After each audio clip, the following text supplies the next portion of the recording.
এই ক্লাসটিতে দেখানো হবে কিভাবে জলছাপ দিবেন।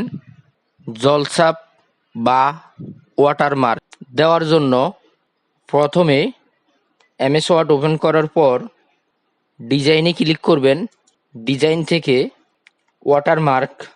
ওয়াটারমার্কের এখানে এসে কাস্টম ওয়াটারমার্ক, এখানে এসে পিকচার দেওয়ার জন্য পিকচার ওয়াটারমার্ক এখানে ক্লিক করব, অথবা টেক্সট দেওয়ার জন্য টেক্সটের এখানে ক্লিক করব।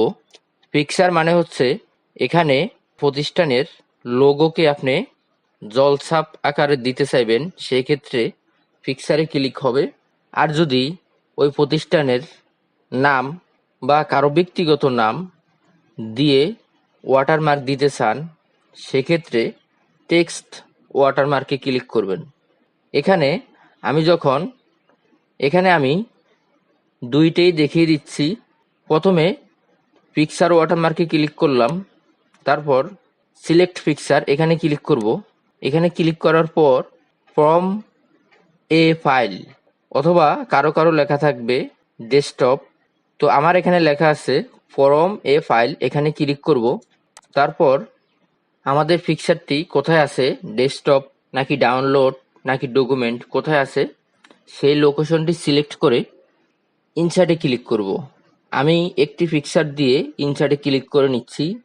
পিকচারে ক্লিক করলাম, ইনসার্ট, তারপর এখানে এসে স্কেল, এই স্কেলটি হচ্ছে জুম সাইজ, মানে আপনি কত বড় ছোট করে পিকচারটি দিতে চান সেটা এখান থেকে ক্লিক করবেন। এখানে 100%-এ ক্লিক করলাম, তারপর ওকে দিলাম। আমি এই লেখাগুলো কেটে নতুন করে লিখে দেখিয়ে দিচ্ছি। এখানে দেখুন লিখলাম, অনেকগুলো লাইন করে দেখাই। এখন দেখুন আমাদের পেজের লেখাগুলো সামনে থাকবে। এখন আমি পিকচার বাদ দিয়ে প্রতিষ্ঠানের নাম লিখে দেখাচ্ছি।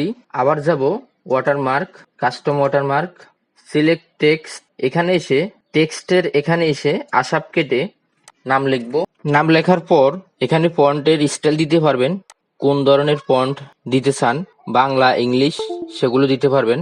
এখানে আমি দিলাম, যেহেতু বাংলা লিখেছি, দিলাম হচ্ছে সুতুনিয়াম যে। তারপরে সাইজের এখানে সাইজ দিব, বা অটো দিতে পারেন।